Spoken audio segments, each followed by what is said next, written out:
Today on Clear Your Clutter Inside and Out, we're talking about having a good death. Are you interested in learning what a successful death is? Do you wonder if dying can be good, or at least the best it can be? How can you take a positive approach to death? Learn about preparing for a good death as we. Does your clutter own you? On Clear Your Clutter Inside and Out, we'll teach you how to become aware of your clutter along with action steps to declutter and create the life you desire. Come on, let's get started. Hey everyone. So today's episode was inspired by both of my parents. My father planned, and I know that I've talked about this before. That's what got me interested in end of life organizing. And I thought that both my parents planned, but my mom didn't. She was afraid to die. So we had to make some decisions after she died. For example, we cremated her. My dad said they had conversations about that. I know that you can have a good death. My goal was to have my mom die at home and to be with her, and I accomplished that. My father had shared with me later, he said if you hadn't come home, I was going to have to take her to Liza's place, which we're very fortunate here. It's a really wonderful hospice place, but my mom wanted to stay at home. I knew that. And grateful that I was able to accomplish that. And considering everything she went through, like having aphasia, she had what I would consider a good death. Now, of course, no one wants to be ill. She slept mainly the final 3 days and would open her eyes occasionally. We were there with her when she passed, holding her hand. She looked up, and at this time, I didn't realize she was blind. Her eyes were opaque. Is that the word I want to say?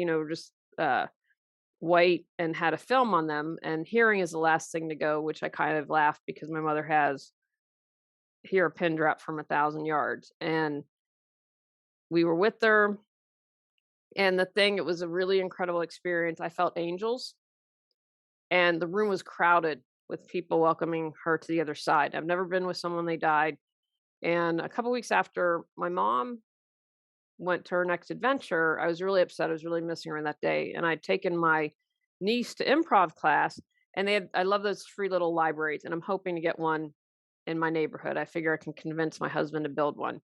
And so there was this messages that people give right before they die. And I thought, oh, I need to read this. And I just read the intro, and they talked about the presence of angels. I don't know if when everything was happening, if I could, I think probably I knew they were angels, but they said they look 8 feet tall. And looking back, I'm like, I probably would have said 8 feet tall. I wasn't thinking as I'm with my mom, oh, this energy looks 8 feet tall. And then the other thing, whatever the exact phrase I heard was something along the lines of, it's time for your mom to go. It's time for her to go. And this exact phrase was in the book. So that just for me was a little confirmation. She's okay. She's on the other side. Today's episode was also inspired by numerous stories I've heard about people who didn't plan for death, refused to acknowledge or avoid it. And I have this theory that plastic surgery is at one level trying to stave off death. We're so afraid of dying that we try to dip into that fountain of youth. I've never dedicated any episodes, but there's a first time for everything, right? And as I'm wrapping up, might as well go for it. This episode's dedicated to my mom, who I miss every day. This episode is also dedicated to Laura Carter, who is a fabulous neighbor and knew my grandmother's house was for sale and got that for us, who not only to helping us get our house was a rock star, helped organize meals for my friends, from my mom and my parents. She tended to my mom's garden. I mean, anyone who's going to weed for you weekly, that's a true friend. She did a weekly Zoom session with my mom and Lynn Companion to help with speech because my mom had aphasia. If she felt the caregivers weren't doing something or cleaning up, she said, hey, this needs to happen. Anytime she felt my mom needed to be advocated for, she did that. And they've been friends, gosh, I don't know, has it been 50 years? And I am very grateful for them. We're blessed to have them as neighbors. But Laura Carter was truly a rock star, and words in this small dedication won't even begin to thank her. I also want to thank everyone who brought meals, just was really great for my family. We had an end of life celebration that was really wonderful. The other person that I really need to thank, so I need to thank Sharon Bird really quickly, who did a lot of meals and helped with my mom. And the day she passed, brought over food and just was also very helpful. But Laura Carter was one rock star, and the other rock star was Lynn Companion. When my mom first had aphasia, Mrs. Companion helped find the speech person. She did these weekly Zoom sessions because she knows about this, and found the person that helped my mom, who's a little, I don't, alternative's not the right word, I'd say forward thinking. And she was incredibly helpful. I'm grateful she got to visit my mom before she passed and was up from South Carolina. I could not have gotten through this without her because she did hospice before she retired. And so I was prepared for the death rattle because of her. I was prepared for the process that happens at the end of life. And she had said, you can see some really incredible things. And she was right. I could not have done, again, anything without her. She helped advocate, like saying, okay, we know this is the end of life. Can we stop some of these medications for my mom? My mom hated pills. And she just prepared me to be able to face this. And she's like, if you need me, I'm here. And the same with Mrs. Carter. But Mrs. Companion also gave me a book that was very helpful because it was at end of life when people had died. And I would have had, if I hadn't been there when my mom passed, I would have had incredible guilt had I not read this book. So I just say to you, if you're meant to be with someone when they die, you will be there. This is like about 50 stories. And after reading, I'm like, oh yeah, if I'm meant to be there, I'll be there. Even if they're dying, people are going to control what's going on in their life. So just know, I hope that someone who's listening maybe needs to hear that and felt guilt. I know when my grandmother died, my brother and I were flying in from Los Angeles and she died. And they said, I talked to her before she died and her eyes opened. And what I realized is my Aunt Sally and I weren't there. And I thought we would have been the two that would have held her back and said, no, don't go. I'm all sentimental. So I understand why we weren't there. So I just share that if that helps. But anyway, I want to dedicate today's podcast to Laura Carter and Lynn Companion. The truth is, once you learn how to die, you learn how to live. That's from Mitch Albom and Tuesdays with Maury. I encourage you to read that book if you hadn't. I read it ages ago. In my view, a good death is individual, just like decluttering and getting organized. And it's the ultimate clearing of clutter and letting go. What works for someone might not work for someone else. According to the Institute of Medicine report published 25 years ago, a good death is one that is, quote, free from avoidable distress and suffering for the patient, family, and caregivers, in general accord with the patient's and family's wishes, and reasonably consistent with clinical, cultural, and ethical standards, end quote. I thought that was a great summary and wanted to share that. So how do you have a good death? Pain management, I would say, is probably the number one thing based on my experience. The last 24 hours of my mom's life, I stayed up and got up every hour to give her morphine to make sure that she wasn't in pain. And what they explained to me, if I remember correctly, one, that what we're given at home isn't what you have at the hospital, so it's not as strong. And if it's given every hour, then that makes sure there's no lapse and that she wouldn't be in any pain. She had started pain management prior to the last 24 hours, but the body's starting to shut down. I would think, I know that that's what I want. I wanted for her and to not have anyone be in pain and suffer. The other thing is to address any spiritual issues. There might be a crisis of faith or a questioning of it all. And I encourage you to engage in discussion. Maybe for you, that means reading from sacred text. Have a clergy person. They had clergy people that worked with hospice. We had someone come in and she left books for her to read, but these people are trained with end of life care and to answer your questions. Maybe if they're religious, something like last rites. Address the spiritual issues. And I'm going to encourage you not to shy away from these conversations. I feel like in this country, we have such a fear of death that we just, like the plastic surgery, I'm going to keep you at bay. And one of the things I said to my mom, again with aphasia, and as she grew weaker, it was especially hard to understand. And her writing, she wasn't able to write for us to understand it as well. But I said, I am going to be with you. I'm going to be holding your hand on the left side, and Justin is going to be holding your hand on the right side. And sure enough, that happened. And I'll never forget hearing that death rattle. The hospice person, that we had a on-call hospice person who's like, yeah, I think it's 24 to 48 hours. And I had a sense that my mom was going to die on the 8th. But then, as I joked, she was always late. So, of course, she'd die on the 9th. And the death rat, I would do the morphine with my mom, fall asleep, and have the alarm watch set to wake me up. And so at 3:30, I texted my brother and I said, I heard the death rattle. And just FYI, I said, I don't think you need to get here right now, but just know. And he said, I can't sleep anyway. I'm going to come up and be over. But I had said to my mom, we're going to do this. You're going to be welcomed by people for your next adventure, and you'll be surrounded by those that love you. She was with my brother and I, my husband, her favorite caregiver, who that was her last day, and she was leaving in 15 minutes, and my father. Discuss treatment preferences and quality of life.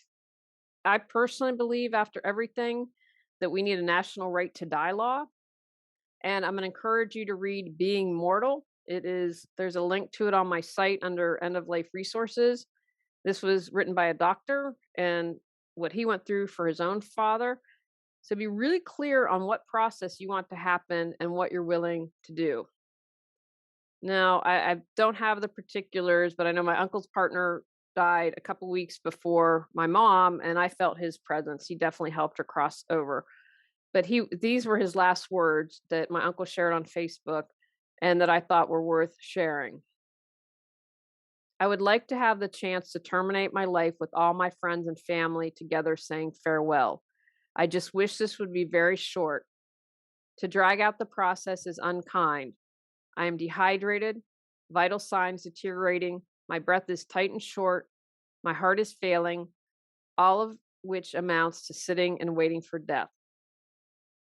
For those who oppose my right to decide, please do not consider this an issue of religion. It is an issue of compassion for me as I suffer. I don't believe being faced with death is a religious thing. It is spiritual and factual. Everybody has to face death. Hospice is a good thing. It helps you feel secure and it supplies comfort. But when you first know you're terminal, you should be able to choose your time of death. For me, that is a humane thing to do. And that was from Herb Burgess and Herb a couple weeks before my mom. And I encourage you, be aware of your quality of life and what you want. I know I don't want to be on a ventilator. I don't want to be in a coma. Just at this point in life, I've lived a good life. I just am aware of what I want. Resolve any conflicts.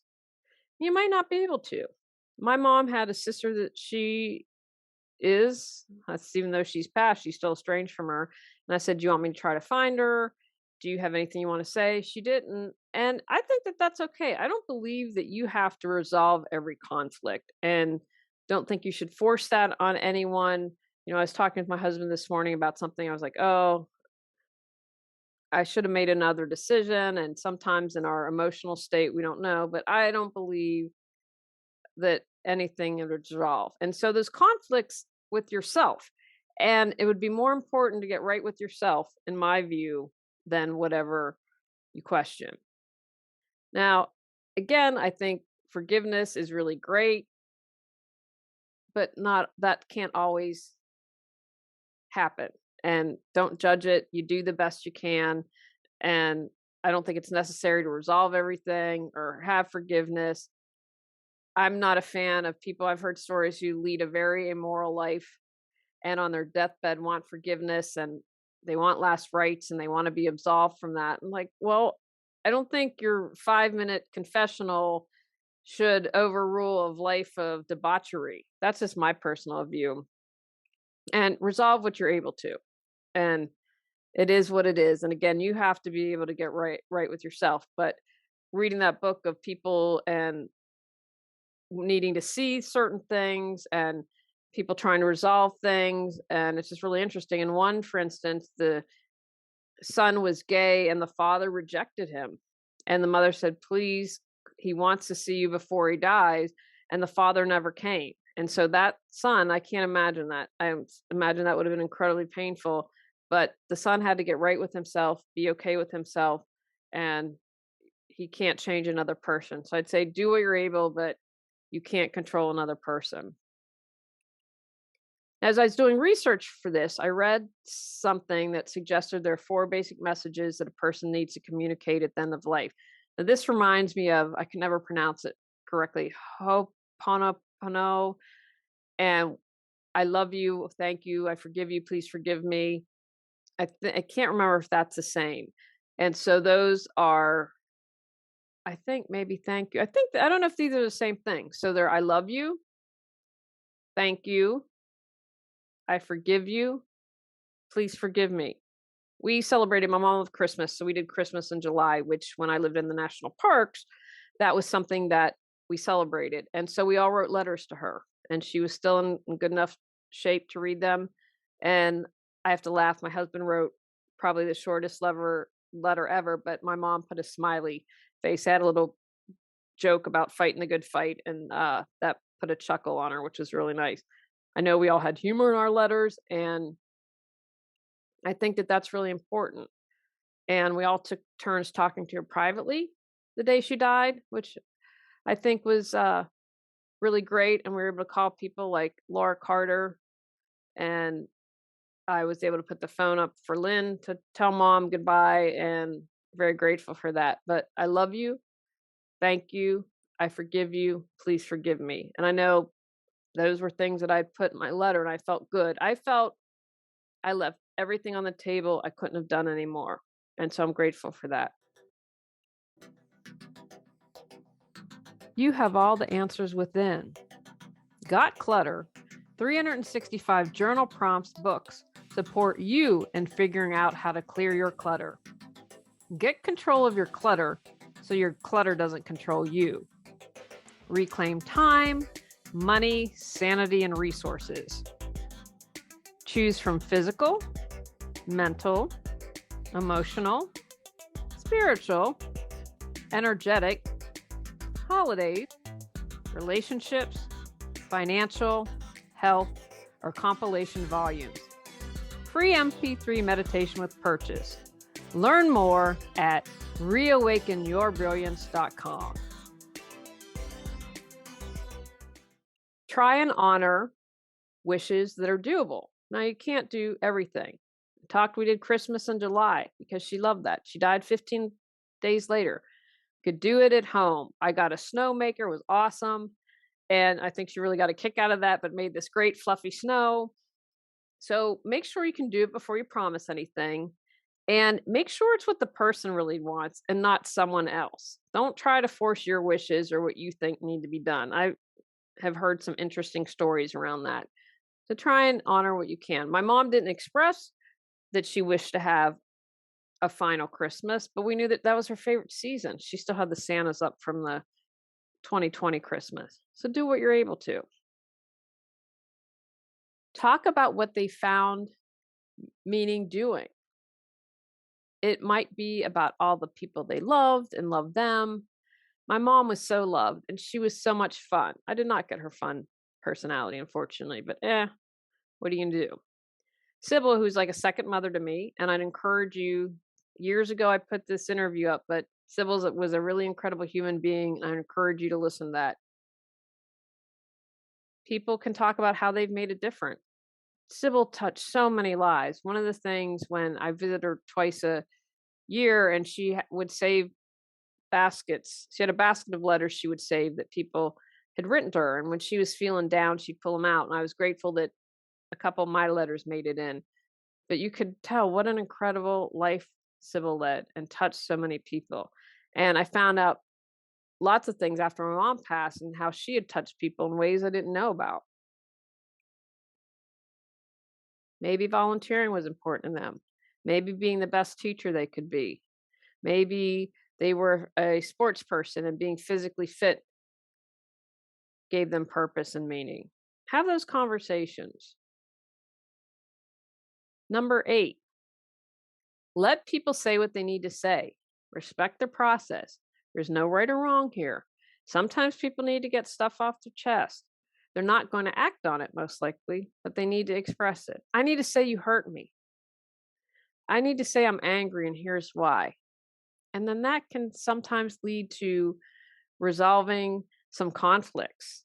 If people are allowed to express how they feel, that is the first step to getting that done. And, sometimes people just need to scream and share that. My mom said on more than one occasion she wanted to die. I didn't say stop that. The first time she said it, I cried. And I said, I don't want you to die, but I respect your process. Well, I have to laugh, everyone. If it seemed like a stilted or a weird transition, because I was recording and bam, I've never had this happen. Maybe Mama wasn't happy what I was talking about or the direction I was going in or wanted me to take a pause, but the computer just bam, completely shut down. I have never had that happen. I've had the power go out once during an interview, but it managed to stay recorded. This was completely different. Thankfully, it was recorded. So back to our list. Number 9, let the dying person have control. Trust me, they will. I talked about earlier, they will, if they want you there when they go to the next adventure, they will have you. If they don't, they won't. If they're able to communicate, see what they need.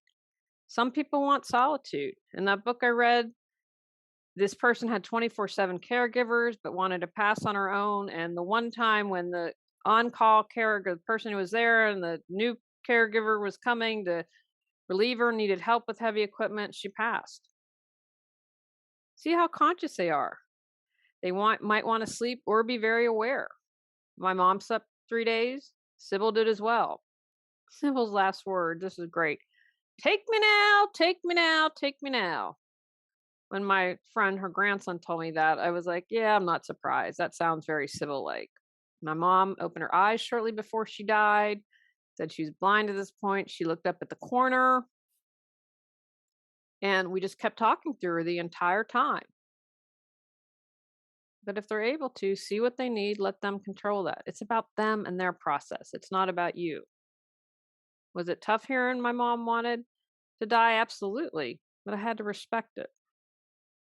And finally, number 10, let your intuition guide you. I had mentioned that the regular hospice nurse had said it would be 2 weeks to 2 months. And I'm like, no, that's not happening. The other on-call one was like, yeah, I think 24 to 48 hours. And intuitively, I felt she was going to die that Sunday because my niece Claire was in a play. And I said, Claire, I just can't. I just need to be with mom. And so trust your intuition and use that intuition in starting conversations, seeing what they need, trusting maybe if they were like my mom and can't communicate, and being open to that and seeing if that can help guide you. Our intuition's there for a reason. Planning a good death. Again, we don't know when our number's called, how that's going to happen. But if you're able to plan, it helps give you peace of mind. So think about, what does a good death look like to you? Sybil wanted to be wheeled out, and she was, so she could see her garden. We had started to do that with my mother. We're going to wheel her out, except that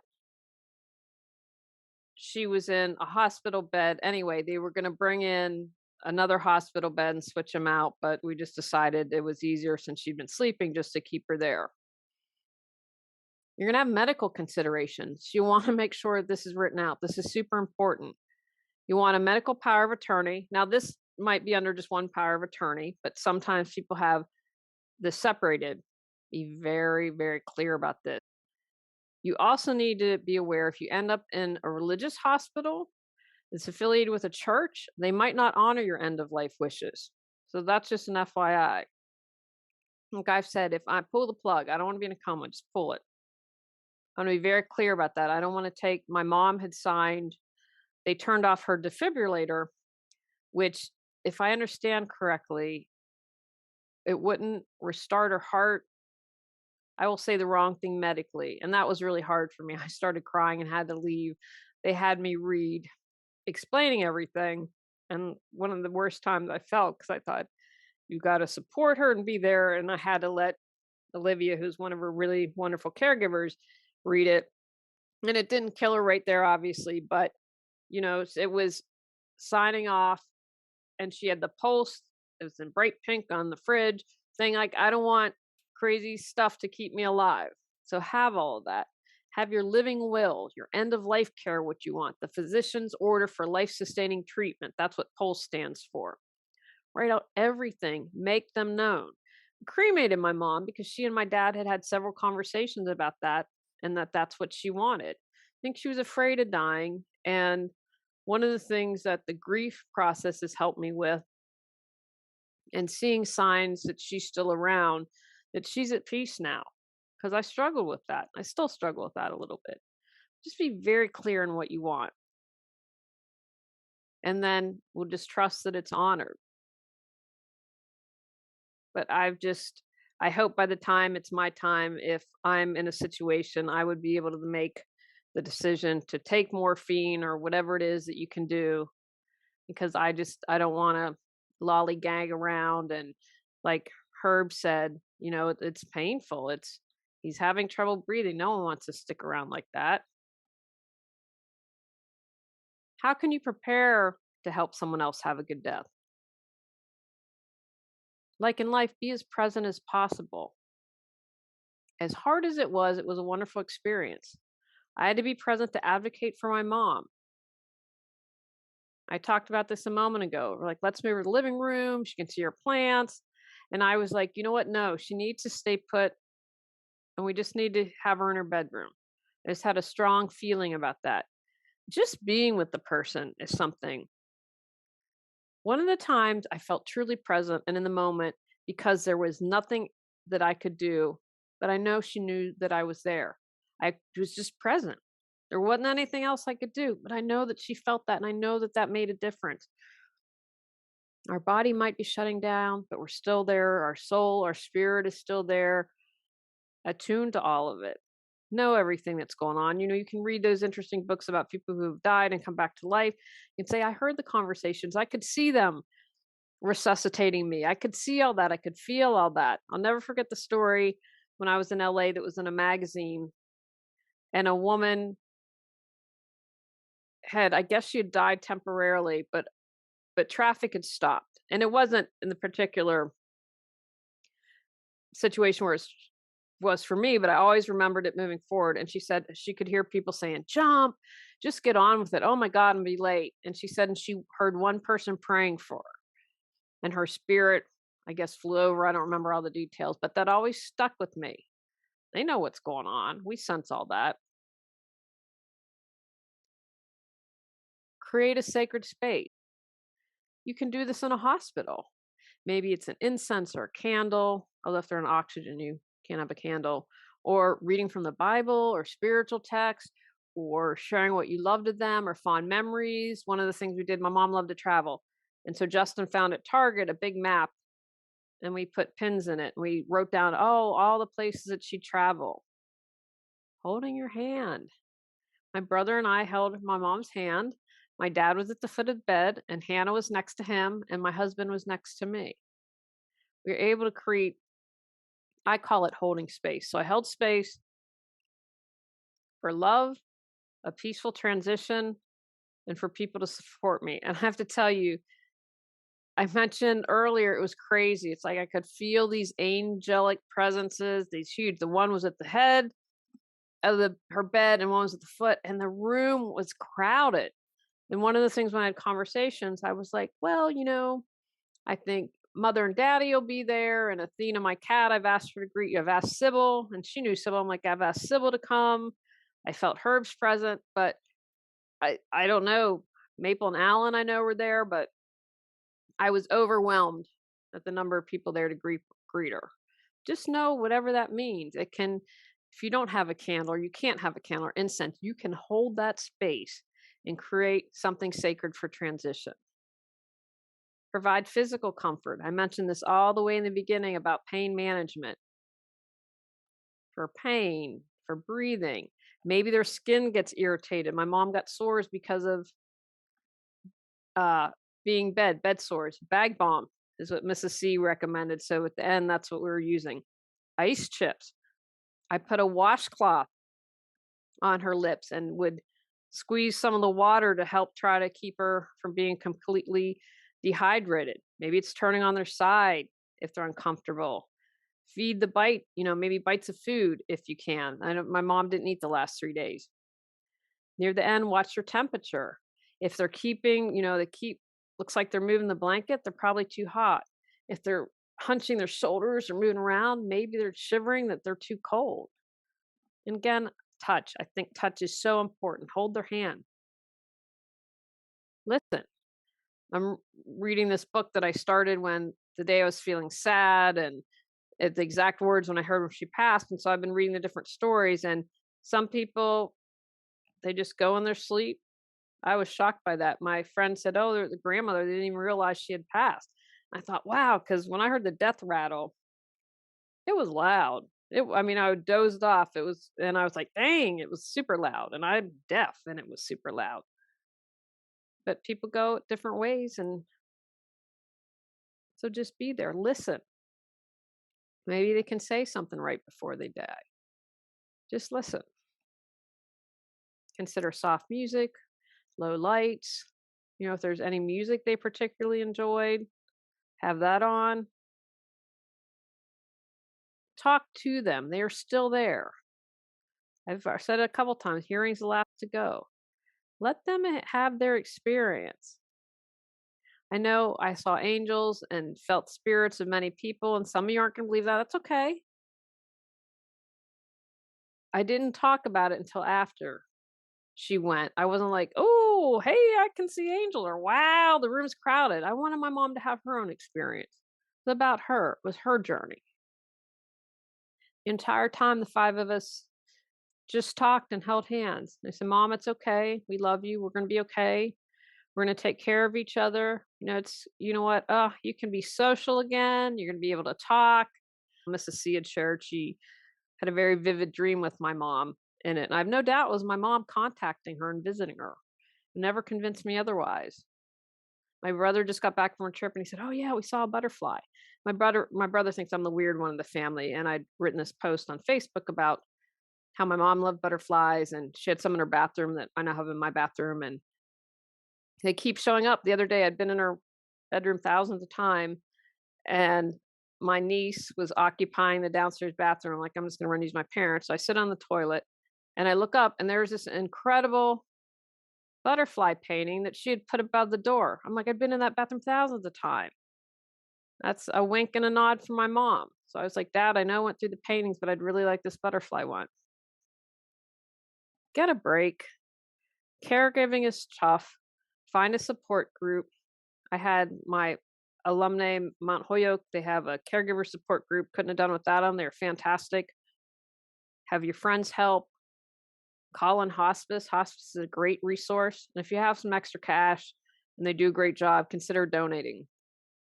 If you're able to afford to, hire caregivers. That can make a huge difference. It is exhausting. I have no regrets about what I did, and I had a lot of support, and we had caregivers, and I was still exhausted.